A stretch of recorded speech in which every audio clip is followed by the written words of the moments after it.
Батар хотоо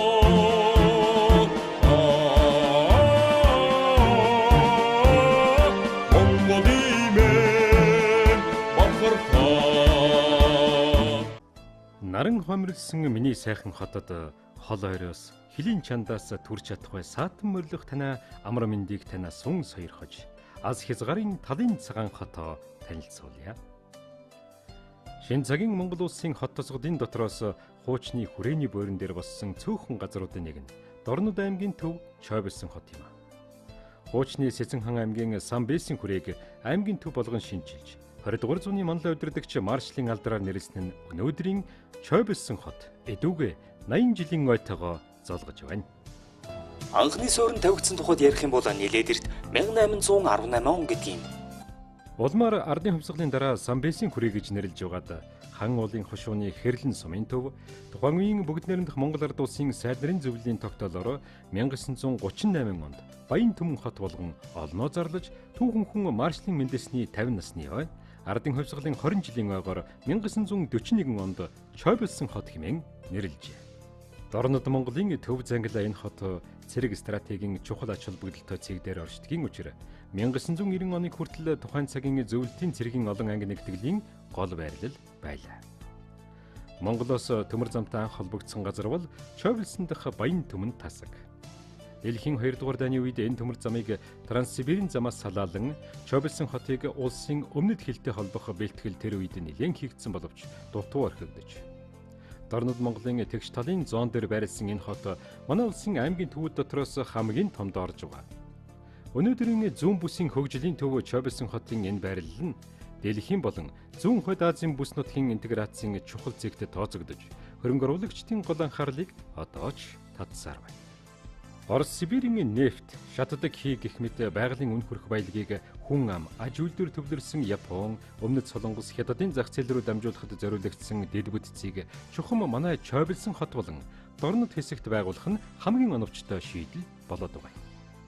Мөн Солонгосын хойг, Оросын Дорнод Сибирь, Хятадын зүүн хойд бүс, Монголын Дорнод нийлээд зүүн хойд Азийн эдийн засгийн хөгжлийн цоо шин бүсийг бүрдүүлж байна. Ирээдүйн хөгжил нь ийм ил тод харагдах Чойбэлсэн хот руу чиглэсэн дэд бүтцэд хөрөнгө оруулах боломжийг гадаад дотоодын түншүүд ихэд сонирхон зарим ажлууд ч урагштай эхлэлтэй байна. Ойр хитийн ирээдүйдээ Чойбэлсэн хот Монгол улсын хамгийн том үйлдвэр хөгжлийн төв болох нь гарцааг байна.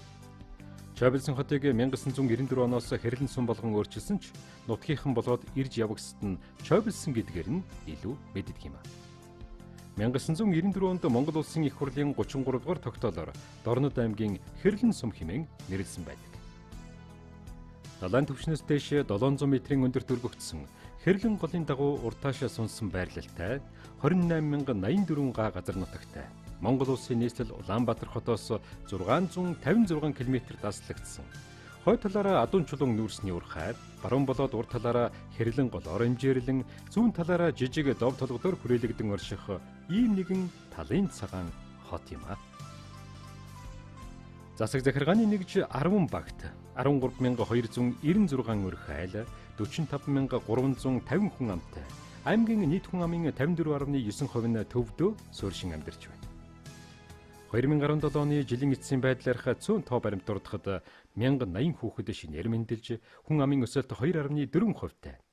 Хэрлэн сум, Чойбэлсэн хотод ерөнхий боловсролын 8, хувийн хөвшлийн шин 100, Флавер гээд 4 сургуульд нийт 10,230 хүүхэд суралцсан, 1 багш, 1 анги, 1 сургуульд оногдох суралцагчдын тоо харьцангуй өндөрт орж байна.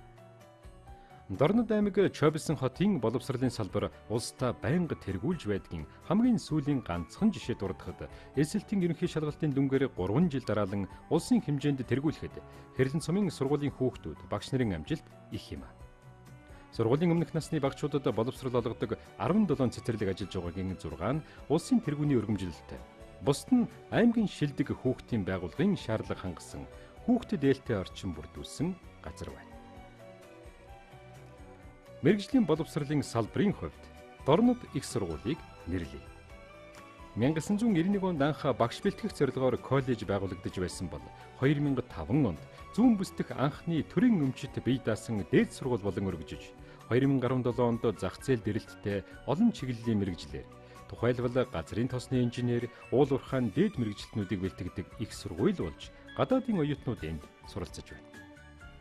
Мөн үүнээс гадна анх хөдөө аж ахуйн салбарын дунд мэргэжилтнүүдийг бэлтгэдэг байсан Политехникийн коллеж нь уул уурхайн компаниудын захиалгаар газрын тосны оператор, хүнд машин механизмын механик гээд нарийн мэргэжлүүдээр төгсгөн хуучин барилга сургууль буюу мэргэжлийн сургалт үйлдвэрлэлийн төв нь нарийн мэргэжлийн чадвартай боловсон хүчнүүдийг бэлтгэж хөдөлмөрийн зах зээлд нийлүүлж байна.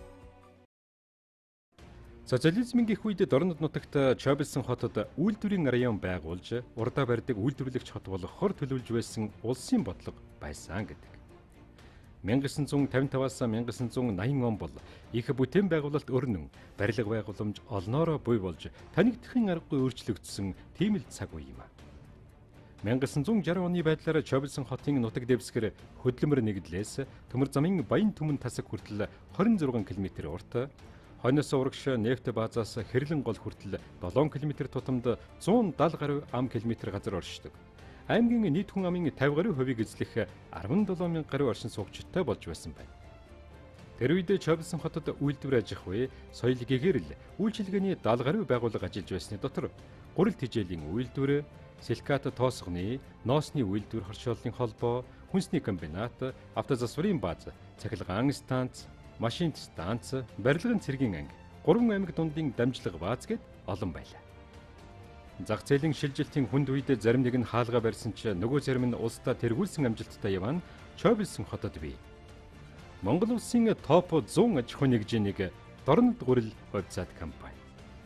Зүүн тийшээ чиглэсэн энэ хэсэгт төлөвлөсөн төлөвлөгөөтэй эдийн засгийн үед үйлдвэрийн район байсан ч өдгөө ихэнх нь балгас төдий үлдсэний дотор хуучин гурил тижээлийн үйлдвэр хувийн хавшилт шилжсэнээр сэргэн мандах эхэлэн дахин тавигджээ. Зах зээлийн хүнд хэцүү үеийг зөв бодлого, зөв хувьслын үрээр даван туулж чадсан өнөөдрийн дорнод гурил хувьцаат компани 1959 онд байгуулагдаж 1997 онд бүрэн хувьчлагдаж дараа жил нь халахын голын нутагт өөрийн гэсэн тариалангийн аж ахуйтай болж хэрэгцээтэй түүхий эдийн тодорхой хэсгийг өөрсдөө хангаж байна. 2012 онд Швейцарын Бүлер фирмийн дэлхийн жишгт нийцсэн хамгийн сүүлийн үеийн тоног төхөөрөмжөөр бүрэн шинжлэгдэн одоо зүүн бүсийн хэрэглэгчдийг чанартай гурил, малын тижээл, талх, төмс хүнсний ногоогоор хангаж байна. Харин одоо бидний харж байгаа энэ газар бол Монгол улсын ууган үйлдвэрлэгч Адуун чулуун нүүрсний уурхай. Анх далд уурхай байсан гэдэг юм. Геолог хайгуулгын судалгааг хэд хэдэн удаа явуулж уг ордыг 423.8 сая тонн нүүрсний нөөцтэй байна гэж тогтоожээ. 1999 онд хувийн өмчөж шилжсэн Адуун чулууныг түшиглэн шингэн түш гарган авах, бордоо үйлдвэрлэх, хөрс хуултаас гарч буй эрдэс баялагийг ашиглан үйлдвэрлэлийг өргөтгөж, дэлхийд тэргүүлэх технологиг нэвтрүүлэх боломжтой. Гол том хэрэглэгч нь дорнод бүсийн эрчим хүчний систем, төрийн өмчит хувьцаат компани. Дорнод, Хэнти, Сүхбаатар аймгийн зарим сумдынхан байдаг. Оросын холбооны улсын Алс дорнод Хабаровскийн ТЭЦ-д нүүрс нийлүүлж байсан бөгөөд одоогоор нэг жилд 500 мянгаас дээш тонныг гадагшны экспортлоод байхад боломжтой. Бүгд найрамдах Монгол Ард улсын аж үйлдвэрийн яамны сайдын 1955 оны 1 сарын 31-ний 33 тот тушаалаар анх Адуун чулууны далд уурхай байгуулагдаж 1955 оны 4 сарын 5-ны өдөр далд уурхайн анхны амыг нээснээр жилдээ 2000 тонн нүүрс гаргах хүчин чадалтай далд уурхайг ашиглалтанд оруулсан байна. 1968 оноос Чоблсон хотод дулааны цахилгаан станц байгууллагатай холбогдуулж Адуун чулууны нүүрсний далд уурхайд өргөтгөл шинчиллийн ажлыг зөвлөлт холбоот улсын техник эдийн засгийн тусламжаар зөвлөлтийн барилгачид, мэргэжилтнүүд ил уурхай, уурхайн барилга байгууламжуудыг барьж жилдээ 200 мянган тонн нүүрс олборлох, 450 мянган шометр хөрс хуулах хүчин чадалтай ил уурхайг 1969 онд инхүү өргөтгөн 2000 оноос техникийн шинжилгээ дахин хийгдснээр жилдээ 2 сая тонн нүүрс олборлох хүчин чадалтай болжээ. Бүгд найрамдах Монгол Ард улсын аж үйлдвэрийн яамны сайдын 1955 оны 1 сарын 31-ний 33 тот тушаалаар анх Адуун чулууны далд уурхайг байгуулж 1955 оны 4 сарын 5-ны өдөр далд уурхайн амыг анх нээснээр жилдээ 2 сая тонн нүүрс гаргах хүчин чадалтай далд уурхайг ашиглалтанд оруулсан байна. Монгол улсын болоод Дорнод аймгийн Удаа дараагийн шилдэг бөгөөд найдвартай татвар төлөгч, Чоблсон хотын тэргүүлэх үйлдвэрлэгч, газрын доорх хүрэн нүүрсэн баялагаа түшиглэн хэрэглэгчдийг элч гэрлэр хангах үйлстэй амжилт гаргаж явна Адуун чулууны хаан. Зөвхөн Чобилсон чууд биш, дорндынхон дэрэгдээ дулаантай, галалдахын зовлон үзэхгүй энэ уурхайгаа түшин амьдарч байна. 63 жилийн түүхтэй адуун чулуунтай зэрэгэлдээ орших Монголын алт компани нүүрсний уурхай дээр бид ирлээ. Энэ ордод томоохон төсөл хэрэгжүүлж байгаагийн учир нүүрсийг баяжуулах, хийжүүлэх, улмаар шингэрүүлсэн түлш үйлдвэрлэн гадаад дотоодын зах зээлд борлуулах том зорилтыг тавьж, судалгаа шинжилгээний ажлуудыг хийлгэжээ. Баян түмэн хэрлэн сумд хэрэгжиж буй дорнод мак төсөл нь жилдээ 400 мянган тонн AI-92 шатхуун, 39 мянган тонн шингэрүүлсэн шатдаг хий. Цаашдаа 300 мегаваттын цахилгаан станц барих хэдийн төлөвтэй. Одоогоор дорнод мак нүүрсний уурхай хөрс хуулалт, бүтээн байгуулалт, эрчим хүчний болоод ахуйн хэрэглээний нүүрс нийлүүлэн ирээдүйн өсөн нэмэгдэх хэрэгцээндээ тулгуурлан мэрэгжилтэй боловсон хүчин, дунд мэрэгжилтнүүдэд бэлтгэн ажлын байраар ханган үйлдвэрлэлээ өргөжүүлж байна. Дорнод бүсийн эрчим хүчний систем төрийн өмчит хувьцаат компани. Зүүн бүсийн хэрэглэгчдийг эрчим хүчээр хангагч эрчим хүчний томоохон үйлдвэр. Дорнод бүсийн эрчим хүч систем төрийн өмчит хувьцаат компани бол дорнодын хамгийн том нүсэр үйлдвэрлэлээ. Эндээ төдийгүй Хөрс Цэргэлдээ аймгийнхан тог цахилгааны хувьд дулааны станцаас хараат байдаг. Дорнод бүсийн эрчим хүчний систем төрийн өмчит хувьцаат компани нь цахилгаан дулааны эрчим хүч үйлдвэрлэх, түгээх, зохицуулалттай хангах, импортлох, эрчим хүчний барилга угсралтын 8 тусгай зөвшөөрлийн хүрээнд Дорнод Сүхбаатар аймгийн 36 сум, багийн 25139 айл өрх, 3133 аж ахуй нэгж, албан байгууллага, уул уурхайн 13 ордын баяжуулах, олборлох үйлдвэрүүдийг цахилгаан эрчим хүчээр, Чобилсон хотын 878 аж ахуй нэгж, 6658 айл өрхийн хэрэглэгчдийг дулааны эрчим хүчээр ханган ажиллаж байна. Хэдхэн жилийн өмнө хүчин чадлынхаа тал хувийн дөнгөж ашиглаж байсан бол одоо газрын дорх баялагийг ашиглах, гадаадын хөрөнгө оруулалттай уул уурхайн ашиглалт, олборлолт нэмэгдэж байгаагийн хэрээр дахин нэг станц шинээр барих өргөтгөл шинжилгээний ажлаа эхлээд байна. Дорнод нутгийн шилдэг залуус, инженер техникийн ажилтнуудынхаа мөн бүтээгдэхүүн үйлдвэрлэгч, найдвартай хэрэглэгчдийн хүчээр 2017 оны ажил үйлсээрээ төрийн өмчит компаниудын дотроос анх удаа Монгол улсын топ 100 аж ахуй нэгжийн нэгээр шалгаран Баатар хотынхон бахархал болсон хамт олон юм а. Дорнод нийтийн аж ахуй компани. Хүн амын ихэнх нь энэ хоттой төвлөрсөн болохоор тэдэнд үзүүлэх, нийтийн ахуйн бүхий л үйлчилгээг хариуцсан аятай тухтай ажиллаж амьдрах нөхцөлийг бүрдүүлж байна.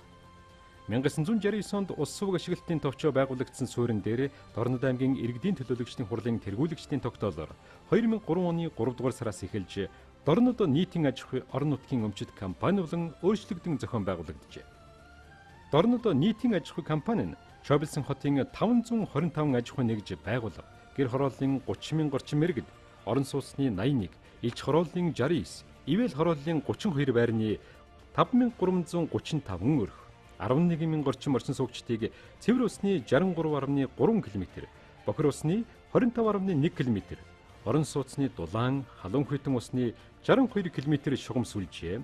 Дулаан дамжуулах 8 төв, хэрэгцээний халуун усны 27 хурдны болон бойлероор дамжуулан хэрэгцээний халуун хүйтэн ус дулаанаар хангах, гарсан бохир шингэнийг байгаль орчинд халгүйгээр татан зайлуулж цэвэрлэх, шугам сүлжээний засвар үйлчилгээг гүйцэтгэх үүрэг зорилтоо хэрэгжүүлж байна.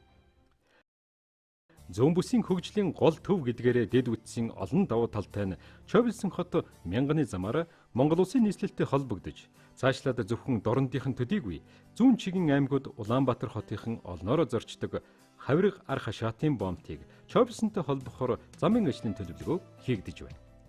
Энэ ажил биелэлээ болвол Улаанбаатар Чобилсон хавиргаар өртүүлэн Хятад улстай холбогдох таатай боломж удахгүй нэгднэ.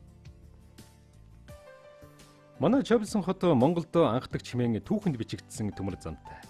1930-ад онд зүүн хязгаартай түгшүүртэй байдал бий болж алс дорндын төмөр замын сүлжээнд холбогдсон хурдан тээвэр зайлшгүй хэрэгтэй болсны улмаас 238 км замыг 1939 онд ашиглалтанд өгч байсан нь Эдүгэгийн Баян түмний төмөр зам юм.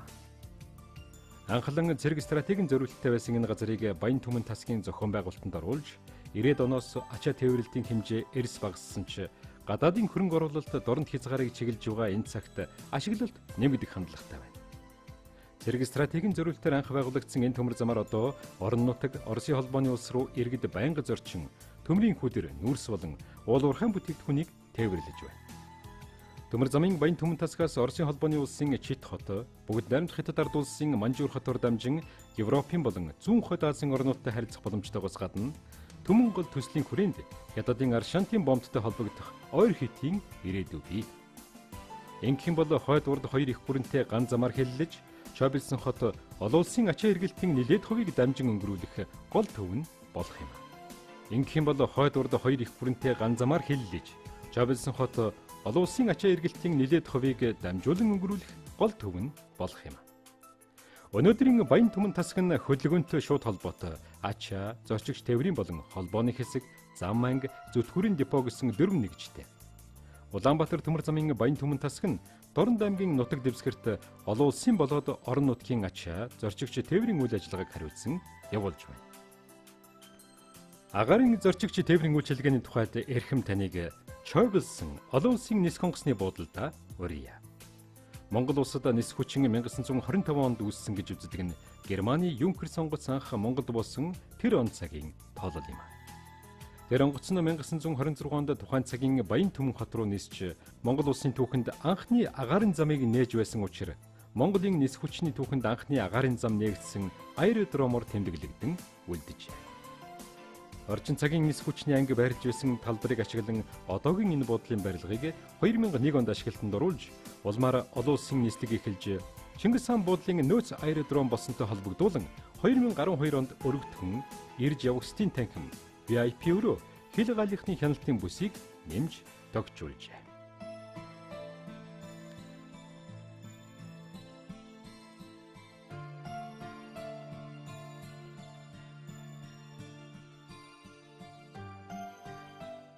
Монгол улсын баатар, өрлөг жанжин, маршал Хорлоогийн Чойбилсэн хэмээх эрхэм хүнээр овголсон манай хотынхан тусгаар тогтнолын өлгийн нутаг гэдгээрээ бахархдаг. Бүх цэргийн баатар жанжнаараа нэрлэгдсэн цэргийн гавьяаны улаан тугийн одонт хилийн техник 32 дугаар анги. 1937 онд тус отряд байгуулагдсан Дайны дараах жилүүдэд улсын хил хамгаалтанд олсон амжилт, тохиолдож байсан бэрхшээл мөн 1960-70 оны үед отряд дахин байгуулагдаж улсын хил хамгаалтыг идэвхтэй явуулах болсон. Улсын хилийг орчин цагийн тоног төхөөрөмжөөр шинжилсэн, хэлждийн сургалт, анги салбаруудыг тогтчуулсан зэргээр түүх хөвөрнө. Монгол улсын хил хамгаалах байгууллагын түүхэнд Дайны хүнд жилүүдэд инх цагийн дархан хилийн манаанд онцгой үүрэг гүйцэтгсэнийг өндөрөөр үнэлэн 2011 онд цэргийн гавьяаны улаан тугийн одонгоор шагнажээ. Цэргийн гавьяаны одонт Дорнод аймгийн Цагдаагийн газар. Хүн ам олноороо төвлөрсөн дамжин өнгөрөхсөд олонтой зүүн бүсийн Чойбилсэн хот Дорнод аймгийн ард иргэдийн амгалан тайван байдлыг хангаж нийгмийн дэг журмыг сахиулах үндсэн үргийг хүлээсэн энэ хамт олон хүнд бэрх цагаас өдгөө хүртэл байгуулсан гавья түүхэн замналаараа Монголын төрдөө үнэлэгдэжээ. Бүгд найрамдах Монгол ард улсын дотоодыг хамгаалах газрын шийдвэрээр 1935 онд Цагдаагийн анги 15 морьтон алпаагчтай анх нэгдэж байсан бол өнөөдөр офицер, ахлагч, гэрээт ахлагч, энгийн гисэн нийт 187 алпаагчтай нийгмийн хэв журам сахиулан иргэдийн амгалан тайван байдлыг хангуулан ажиллаж байна. Цагдаагийн газар нь захиргаа удирдлага, мөрдөн байцаах, хэрэг бүртгэх, эрүүгийн цагдаагийн, нийтийн хэв журам хамгаалах, замын цагдаагийн, Чойбилсэн хотын усан хангамжийн их усүрийг хамгаалах гэсэн үндсэн 7 тасаг, Баян уул, Матад, Халахгүй сумдад 3 хэсэгтэй. 1935 оноос шинэ цагийн түүхэн эхлэлтэй тус цагдаагийн газрыг 2015 онд 80 жилийн ойгоор нь Монгол улсын ерөнхийлөгчийн зарилгаар цэргийн гавьяаны улаан тугийн одонгоор шагнажээ.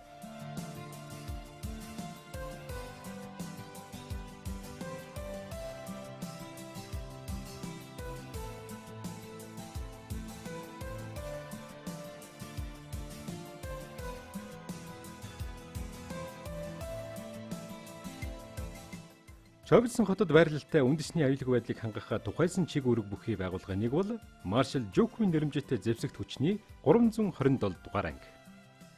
Зэвсэгт хүчнийг шинчилж, мэрэгжлийн чиг баримжаатай, цомхон, чадварлаг болгох, ангиудын үүрэг гүйцэтгэх боломжийг дээшлүүлж, бүтэц зохион байгуулалтын боловсронгуй болгох бодлого зорилтын хүрээнд Монгол улсын зүүн бүсэд батлан хамгаалах үйл ажиллагааг хэрэгжүүлэхээр Монгол улсын ерөнхийлөгчийн 1997 оны 69 дугаар зарлиг Засгийн газрын 1997 оны 7 дугаар сарын 4-ний өдрийн 113 дугаар тогтоолоор зэвсэгт хүчний 327 дугаар анги байгуулагдсанаас хойш Монгол улсын зэвсэгт хүчний өмнө хүлээсэн үүргээ амжилттай биелүүлж, тэргүүний ангийн болзлыг 2 удаа ханган, эх орны тусгаар тогтнол, бүтээн байгуулалт, байгалийн гамшиг, хүн малын гоц халдварт өвчний хор уршгийг арилгах, ард иргэдийн амнаас өмч хөрөнгийг авран хамгаалах, эрхэм үйлсэд үнэтэй хувь нэмэр оруулж баялдааны болон дайчилгааны бэлэн байдлыг ханган нэгдсэн үндэсний байгууллагын энхийг дэмжих болон олон улсын бусад ажиллагаанд нэр төртөө оролцож байна.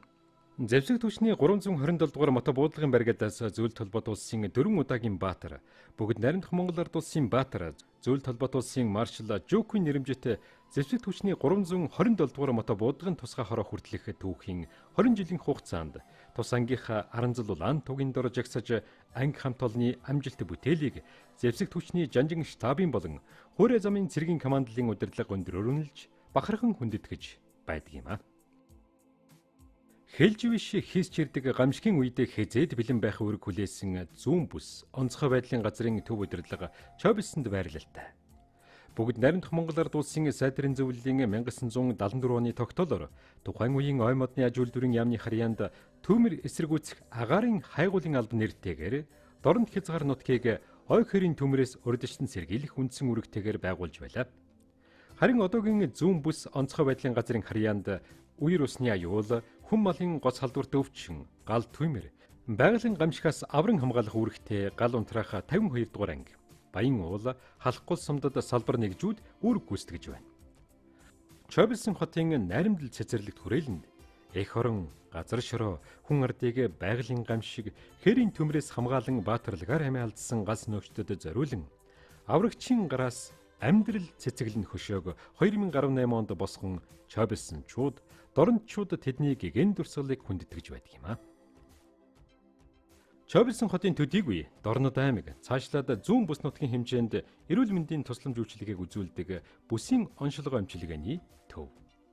Монгол улсын засгийн газрын тогтоолоор дорнод, Хэнти, Сүхбаатар аймгийн хүн амд эмнэлгийн нарийн мэргэжлийн тусламж үзүүлэх зорилгоор 2001 онд байгуулагдсан ижбүрэн эрүүл мэндийн үйлчилгээний төв юм а. Дорнод, Сүхбаатар аймгийн бүх сумд, Хэнти аймгийн 6 сумын нийтдээ 150 мянга гаруй хүн амд хүрч жилдээ дунджаар 130 мянга гаруй хүнд амбулаторийн үзлэг, 25 мянган хүнд лабораторийн шинжилгээ хийж 12 мянган хүнийг хэвтүүлэн эмчилж байна. Хүн ардынхаа эрүүл энхийн манаанд тангар хөргөн зогсох эмч мэргэжилтнүүдийн хүчээр улс орон нутгийн болоод гадаад дотоодын төсөл хөтөлбөр, буцалтгүй тусламжийн тоног төхөөрөмжийн шинжилэлээр зүүн бүс нутгийн эрүүл мэндийн үйлчилгээ жил ирэх тусам сайжирсаар байна. Манай хотыг зорин ирэхээ гадаад дотоодын зочид жуулчлалд үзүүлж харуулах түүхэн байгууламж хөшөө дурсгал олон бий. Аймгийн төв музейгээс эхлэе. Дэлхийн соёлын түүхэнд музейн эзлэх байр суурь нэн өндөр байдаг бөгөөд буурал түүхийн чин үннийг жинхэнэ бодит хөдлөшгүй баримтаар олон нийтэд дэлгэн үзүүлдгээрээ үнэхээр онцлог билээ. Монголын музейн түүхийг сөхөж үзэхэд нутаг орныхон уул ус, байгаль, ан амьтнаас өксүүлээд хүн ардынхан аж амьдрал, ёс заншил, түүх соёлын өвийг цогцлбор байдлаар үзүүлж байдаг орон нутгийн музейн үүрэг ач холбогдол үлэмж их юм. Анхлан цөөн тооны үзмэртээ үүдэ нээж байсан манай музей эдүгэ өөрийн гисэн төрхөө байр суурьа олж үе үеийнхний оюун ухаан, уран гараар бүтээгдсэн түүх, соёлын үн төвийг агуулсан ариун баялаг сан хөмрөгтэй олон салбар музейг төрүүлсэн бие даасан үйл ажиллагаа бүхий соёлын их хөргөө болтлох хөгжсөнийг хэлэхэд таатай байна. Нутгийн онцлогийг харуулсан маршал Чобилсонгийн, халахын хэцүү Товангийн, социализмын үеийн гээд олон танхимууд, уран зургийн галерей, байгалийн түүхийн салбар музейтэй. Дорнод аймаг өөрөө халах, буряд, барга, үзэмчин, олон үндэстэн ясны эвсэг үлгий гэдэг онцлогоо харуулсан эд үлгийн зүйлс, үзэгч олонний анхаарлыг татан судалгаа шинжилгээний хэрэглэгдэхүүн болсоор байна. Баруун чигээс Чобилсон хот руу орж ирэх замд үдэлт угталтын талбай дээр өөлөн ихэн өндөр сүрлэг хөшөө таныг угтан золгоно. 2015 онд Улаанбаатар хотод дах Дорнод аймгийн нутгийн зөвлөлийнхний санаачлагаар бүтээж их эзэн Чингис хааны мэндэлсэн өдөр Монгол бахархлын өдрөөр нээлттэй хийж хотын захиргаанд хүлээлгэн өгчээ. Монголын нууц товч их түүхэн сударт өөлөн хатныг Хонгорад аймгийн Ольхнууд овгийн хүн хэмээн тэмдэглэн үлдээсэн газар нь Дорнод аймгийн үлэмж хэмжээний нутаг болж таардаг. Монголчууд их эзэн Чингис хааныг төрүүлсэн Өвлөн хатныг хамаг Монголын ачлалт ээж хэмээн өргөмжлөхийн учир хотын дарга захирамж гарган жилдээ 4 удаа өдөр шөнө тэнцдэг өдөр хамгийн урт хамгийн богино өдрүүдээр сүүргэх ёслолыг уламжлал болгожээ. Эхэн цагаан сүгээрээ энэ дэлхийг уйрааж элдв муу бүхнийг үл хүсхийн нягууртай энэ арга хэмжээ улсдаа анхдагч болж дорндын ээжүүд цацлаа өргөдөг нь сайн сайхны бэлэгдэлтэй. Өвлөн ихэн сүрлэг хөшөөнөөс наашлаад Чойбилсон хот руу орох замд халах голын дайнд амир үтсэн Монгол дайчдад зориулсан Мордон Баатарын сэлэнт хөшөө бий. Зөвлөлт Монголын дайчид 1939 онд халахын голын районд Японы төрөмгөлөгчдийг боцсогсон үйл явдал зориулсан энэхүү сүр жавхлант хөшөөг ялалтын 50 жилийн ойгоор 1989 оны 7 дугаар сард босгосон билээ. Монгол улсын түүхэнд бөмбөгөнд өртсөн цорын ганц хот бол Чойбилсон хот. Дайн ба ялалт гэсэн монументал өнгөт мозаикаар дайн эхэлсэн анхны өдрөөс ялалтаар дууссан хүртэлх үйл явдлыг дэлгэн харуулжээ. Энэ сүрлэг хөшөө цогцлборыг бүгд найрамдах Монгол ард улсын төрийн шагналт архитекторч Чойжилж ав, Цэрэнд орж, уран баримтч Бэхбат, зураач Бат Эрдэнэ нарын бүрэлдэхүүнтэй хамт олонны төслөөр барьсан юм. Энэ хэсгийн бүтээн байгуулалтанд барилгын цэргийн тэг 30 дугаар анги, чулуу олзуурлалын үйлдвэрийн хамт олон гар бие оролцож цогцлборын гол хэсгийн баруун зүүн талд 1939 оны байлдаан болж байсан Алберт Ремизовын өндөрлөгөөс зүүн урагш 1.5 км-т фронтын талбарт эх орныхон хөрсөнд 50 жил хадгалагдсан байсан хүнд хуягт машин БТ-7 танкийг авчран байрлуулжээ. Дорнод аймгийн Чойбилсон хотын төв талбай дээр бид ирлээ. Маршал Чойбилсонгийн морьтой хөшөөтэй тусгаар тогтнолоороо овгуулсан энэ талбайг орон нутгийн төсвийн хөрөнгө оруулалтаар мөн аж ахуйн байгууллагуудын хандвар 2011 онд Дорнод аймаг байгуулагдсны 80 жилийн ойхоор бүтээн байгуулжээ. Урлаг соёлын мэдээлэл сурталчилгааны арга хэмжээнүүд байнга явуулдаг энэ талбайд хотын иргэд хүүхэд багчууд цуглан наадаж чөлөө цагаа өнгөрүүлэх дуртай. Чойбилсон хот Хайлар хотын хамтын ажиллагааны хүрээнд 2010 онд урд хөршийнхэн дуулдаг усан оргилоор бэлгэлэн Хэрлэн сумын төсвөөс энэ орчмыг тогтжуулан цэцэрлэгт хүрээлэн байгуулсан байна.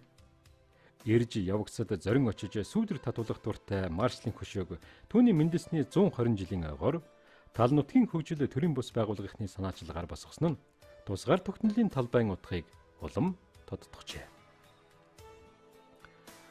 Дархан төрийн түшээ, хааны түшиг, гэгэн ивэхи хатны хүрэл хөшөө бүхий амралтад зугаалгын цэцэрлэгт хүрээлэн Бүрд хатны төрсэн газрыг төгс сударт одоогийн халахгүй сумын буур нуурын орчмоо гэж тэмдэглэн үлдээсэн байдагтай холбоотойгоор энэ хөшөөг босгожээ. Чойбилсон хот Манжуур хотын гадаад харилцаа, хамтын ажиллагааны гэрээнд тусгасан нэг томоохон бүтээн байгуулалтыг ажил хэрэг болгосон гэвэл хөшөө орчмын энэ цэцэрлэгт хүрээлэн юм а. Манжуур хотын буцалтгүй тусламжаар тентхийн мэргэжилтнүүд 2014-2015 онуудад зам талбай, гэрэл түлэг, ногоон байгууламжийг гүйцэтгэж мөнгөлөг улиас гацуурмод өнгөнгийн цэцэг алаглуулан ургуулж үнэхэрийн сайхан орчинг Чойбилсон хотод бэлгэлжээ. Дэлхийн жишгт нийцсэн ногоон хотыг байгуулах томоохон зорилтын хүрээнд улсын хэмжээнд тэргүүлсэн бүрд хатны цэцэрлэгт хүрээлэнд та очоорой.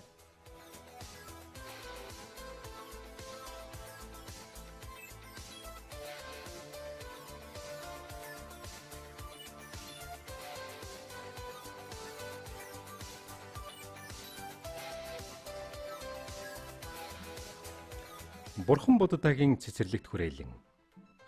Бурхан багшийн сэрэг дүр нуурын голд байрласан энэ хэсгийн ажил 2008 онд эхэлж, хиймэл нуурын дотор талыг байгалийн чулуугаар өнгөлөн, эргэн тойронд нь мод тарьж, цэвэр усаар нуурыг дүүргэх ажлыг эхлүүлж байсан юм. Энэ орчим зундаа хүүхэд залуус заваар зугаалж, өвлөн мөсөн талбай байгуулж, өвлийн спортоор хичээллэх дуртай.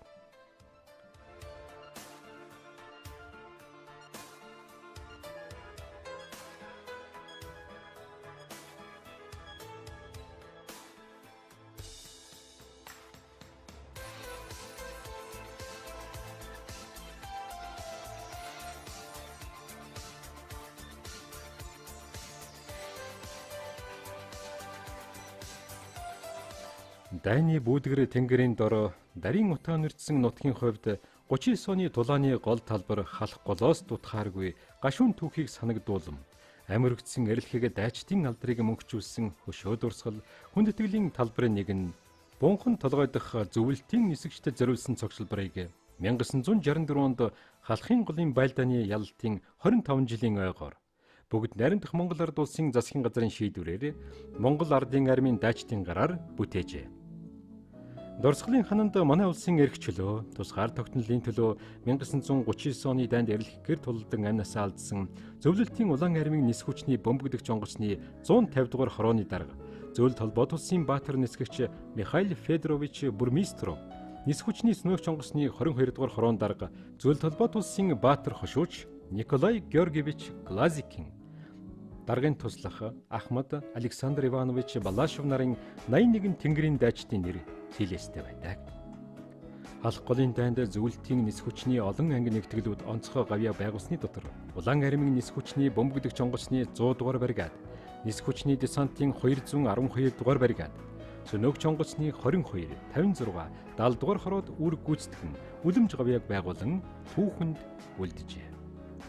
Алдарт нисгчдийн дурсгалын цогцлбарыг орой дээрээ дархалсан бунхан толгой бол 1936 онд Монгол зөвлөлтийн засгийн газрын хэлэлцээрээр бүгд найрамдах Монгол Ард улсыг Японы халдан довтлохоноос сэргийлэн хамгаалахаар ирсэн Оросын нисэх бригадууд барилж байсан түүхт газар. Зүүн хязгаарын төв манай Чойбилсон хотод заавал үзэх зураг татуулах цогцлбор хэд байдгийн нэг нь хэрлэн голын эрг орчмыг түшиглэн эхний ээлжийн бүтээн байгуулалтуудыг хийгээд байгаа найрамдал цэцэрлэгт хүрээлэн.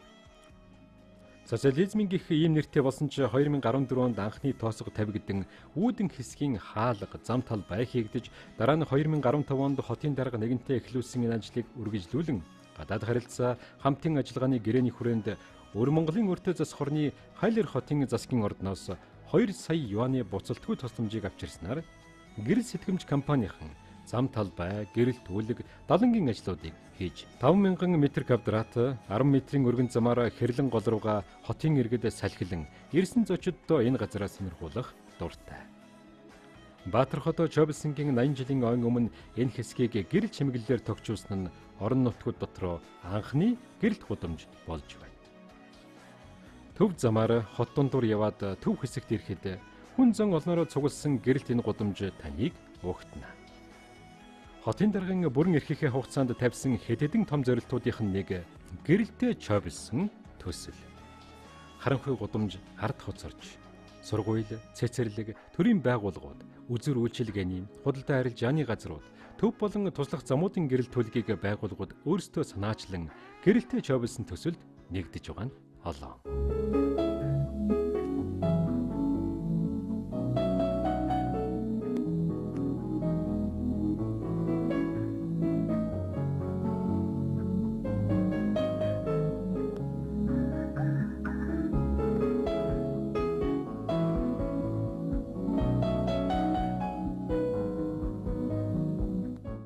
Өдрөөс өдөртөө өнгө нэмэн боловсралтай, хөгжилтэй, бүтээгч, ногоон, эрүүл хотыг бүтээхэд хэрлэн сумын иргэдийн төлөөлөгчдийн хурал, засаг даргын тамгын газрын хамт олонны зөв бодлого, оновчтой шийдвэрүүд шууд нөлөөтэй.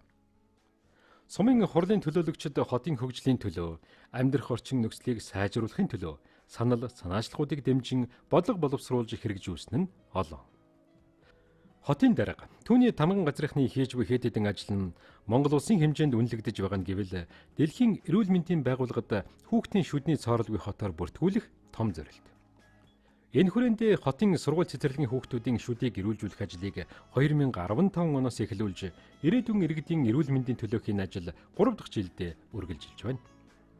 Мөн үүнээс гадна байгаль экологид ээлтэй, эрүүл агаартай ногоон Чойбилсон хотыг бүтээж 2015 онд улсдаа тэргүүлсэн ногооруулах ажил жилээс жил нэмэгдсээр байгаа гэд нэрлээд байвал олон.